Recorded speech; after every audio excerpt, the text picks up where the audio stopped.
pessoal, estamos aqui no nosso podcast Fala Brasil. Meu nome é Antônio E Rangel. meu nome é Gustavo Bahia, e o assunto de hoje vai ser a ética e o combate à corrupção. Mas primeiramente, vamos ver nossos patrocinadores. É claro, para começar, ProEnem. O melhor canal para vestibular no Brasil inteiro, tá? É isso mesmo que o Gustavo falou, hein, gente? E também nossos pais, nossos irmãos que estão com a gente desde o início. Já são bem antigos, inclusive, né? Pô, nem fala. Instituto Cultural Santo Agostinho. Um grande agradecimento a eles, é claro.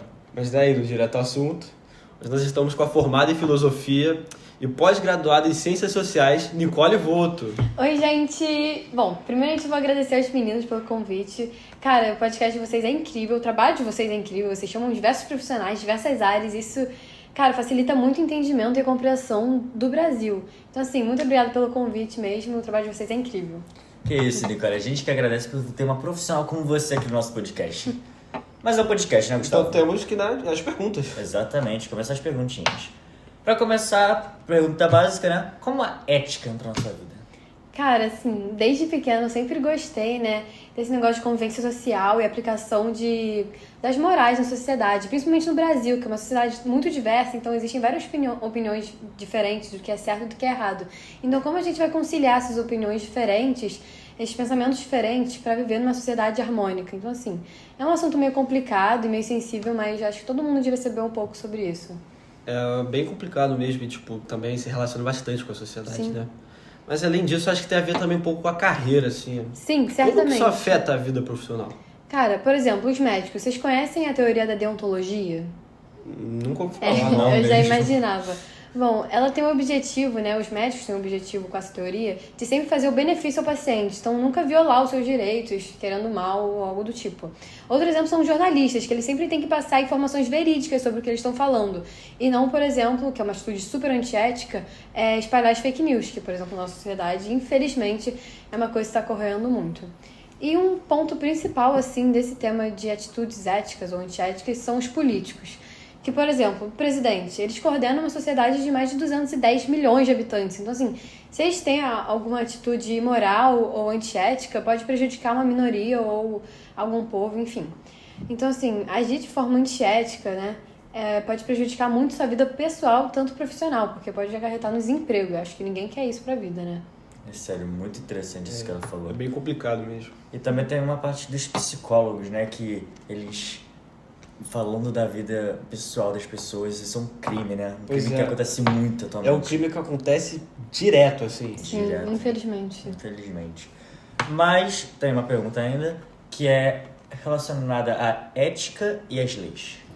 Bom, essa dúvida é muito frequente, né? Tipo, o que é a relação entre elas? Bom, as leis, elas são baseadas em princípios éticos. Mas se você viola uma lei, você pode ser punido. Ou seja, você pode ir pra prisão, você tem que pagar uma tarifa, alguma coisa do tipo. Já a ética é meio que uma convenção social. Ou seja, se você burla uma atitude ética, você não vai ser punido, mas as pessoas vão olhar feio pra você. É uma atitude desrespeitosa. Por exemplo, num casamento, eu sou convidada e eu vou de branco, é uma atitude super desrespeitosa. Super desrespeitosa. As pessoas vão olhar de forma errônea pra mim, sabe? Então, assim, não é nada legal, mas, assim, mesmo que você seja punido, é muito chato isso. Cara, eu me lembrei do meu primo Mário, lembra Eu dele? lembro ali, pô. É sério, teve um dia, Mário, que ele tava na farmácia, aí ele tava na fila preferencial, né? Aí chegou um idoso e começou a reclamar muito com o Mário, muito mesmo.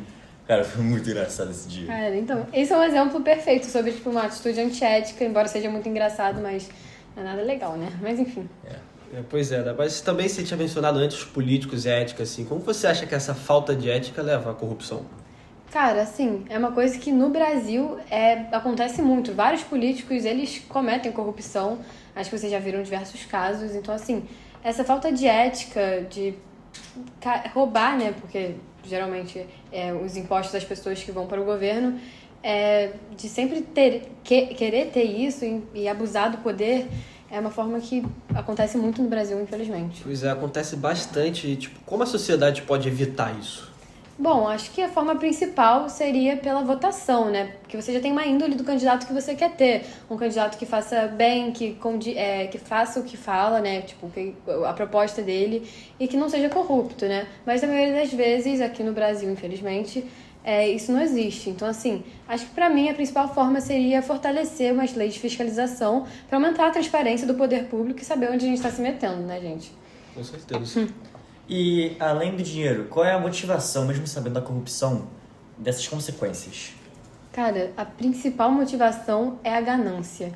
Então, assim, a ganância impulsionada pelos baixos níveis de democracia e também pela baixa transparência do poder faz com que haja esses casos de corrupção, infelizmente, no Brasil. Também, né, eu tava tendo recentemente casos com algumas empresas famosas também, né? Sim, então a corrupção não é ligada somente aos políticos, mas sim a diversas empresas. Como, por exemplo, recentemente, né, nos Estados Unidos, uma empresa chamada Enron era super bem sucedida, mas infelizmente por terem tido várias fraudes contabilísticas, vieram à falência, né? Mas enfim. É a famosa frase, né? O que se faz é o que se paga, né? Pois é, né? Mas, desculpa, Nicole, a gente tem uma entrevista com o juiz Alfonso Henrique e daqui a pouco a gente volta aqui com a Nicole, tá, gente? Obrigado. A gente vai fazer a entrevista aqui com o Afonso. Então, eu queria te perguntar, como a ética pode ser aplicada no dia a dia e no ambiente profissional? Então, boa tarde. A ética pode ser aplicada porque ela tem relação com as regras que ditam o nosso comportamento. Como é que a gente se porta, tanto no trabalho quanto em casa, na escola. Então, ela tem a ver com como respeitar as regras que existem, né? Seja aquelas regras que são escritas ou as regras dentro de um ambiente escolar, um ambiente familiar. E tem muito a ver, no meu modo de ver, a ética com o que a gente espera do outro. A gente ter um olhar para o outro e respeitar o outro. Muito interessante. Qual você acha que são os principais princípios éticos? Eu acho que conforme eu disse, a moralidade. Eu acho que um outro princípio é o respeito às regras, sejam quais forem. Acho que a transparência também é muito importante. Quando eu falo em transparência, eu falo em a gente ser sincero, ser verdadeiro, e isso se aplica tanto em relações entre pais, filhos, amigos, escola, como os governos. Eles precisam ser transparentes, informar o que eles estão fazendo com o nosso dinheiro, ou uma própria empresa, ela ser transparente no relacionamento com os funcionários, mesmo que às vezes isso seja difícil, porque alguém pode se sentir de alguma maneira constrangido, mas eu acho que a sinceridade é um importante princípio que está dentro da moralidade. Entendi. Agora, mudando um pouquinho nisso, como você acha que a corrupção pode afetar o país? Ela pode afetar de uma forma muito agressiva, porque se a gente perde, como às vezes acontece aqui no Brasil, a gente perde às vezes a confiança no governo, em um governo, ou nos políticos de modo geral, isso tira a nossa credibilidade, a gente perde aquele espírito coletivo que a gente precisa ter, que é o respeito à coletividade, como se cada um por si fosse melhor do que todos agirem dentro de uma coletividade, e isso nas pequenas coisas, como, por exemplo, respeitar as regras de trânsito, não furar fila, coisas que parecem pequenas, mas que afetam o nosso relacionamento. Então, a corrupção, normalmente a gente vê a corrupção nos governos, né? E é muito sério, é muito grave, porque é o dinheiro do povo, né? O dinheiro que a gente paga através dos impostos. Mas a corrupção pode acontecer numa empresa também.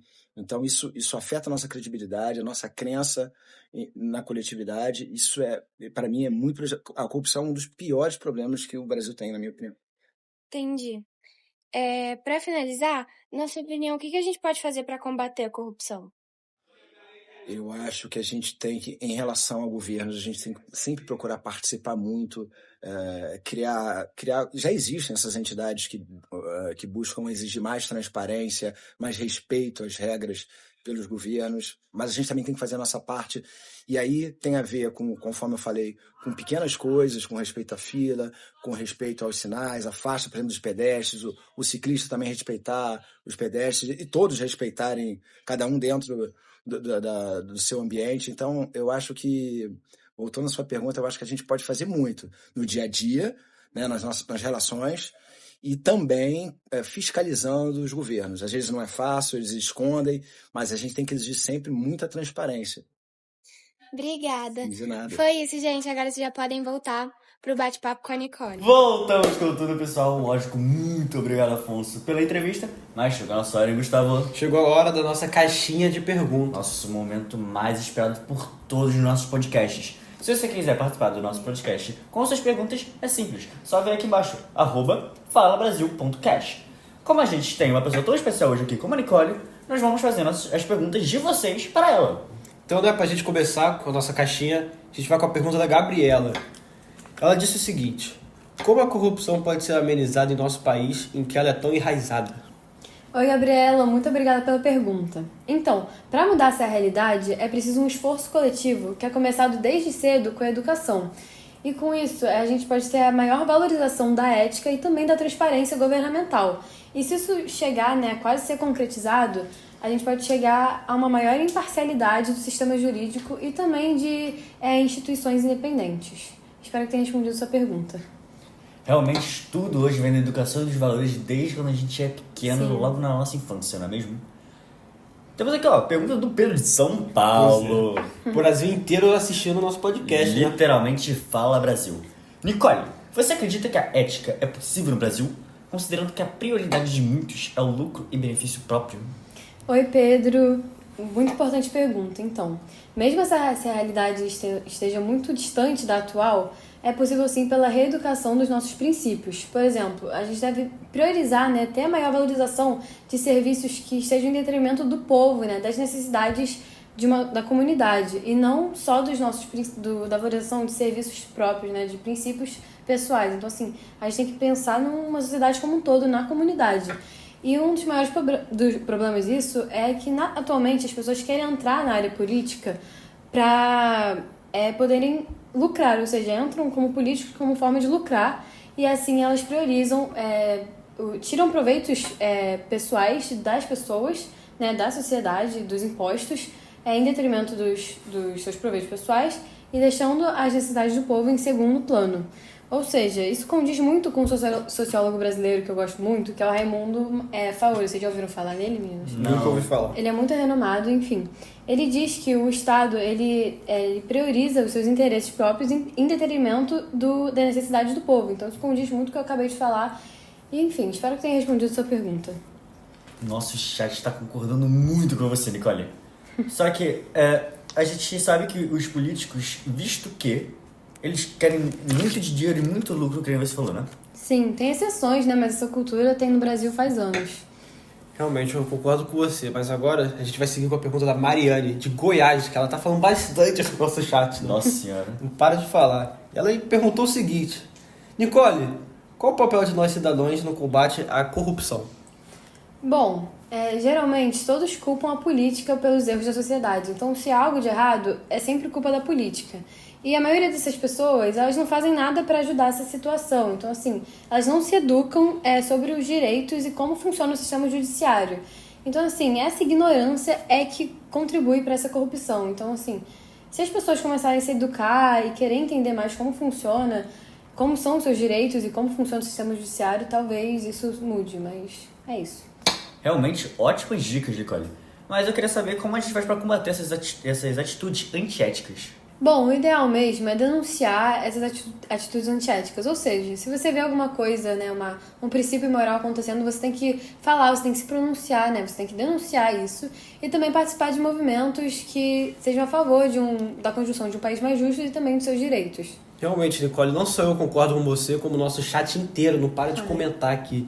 Eles também estão falando que pouco valem as suas ações no nosso país. Sim, as pessoas se sentem impotentes, né, com esse sistema corrupto do país. Mas se a gente se juntar como um país, né, se nós nos unirmos com práticas e políticas éticas, a gente pode prevalecer isso e talvez mudar o rumo do nosso país. Eu também acho que a nossa sociedade tem dificuldade em perceber que a gente é muito importante na trajetória do nosso país. Mesmo com pequenas coisas, mesmo que quase imperceptíveis, elas valem sim.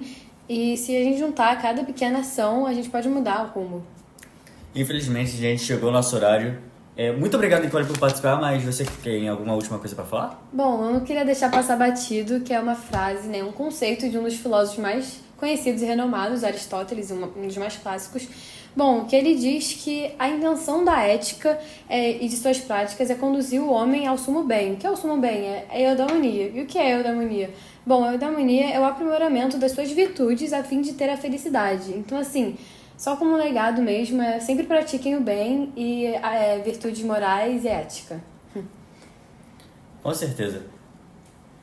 Gente, Infelizmente chegou ao fim, né? Que aqui encerramos, né? Exato. Infelizmente. Galera, não se esquece, inscreva-se no canal, clica no sininho para ativar todas as notificações e compartilhe com seus amigos. Né? Pois é, isso é muito importante pro nosso canal ficar reconhecido no Brasil inteiro. Exatamente. Obrigado pela participação, tá, Nicole? De nada, meninos. Muito obrigada pelo convite, viu? A Espero gente aparecer mais agradece. vezes, A hein? gente agradece. Qualquer coisa a gente te liga e você volta pra cá pra mais um podcast, né? Claro, seria muito bom te receber de novo. Exato. Que bom. Valeu, gente. Tamo junto. Tchau, tchau.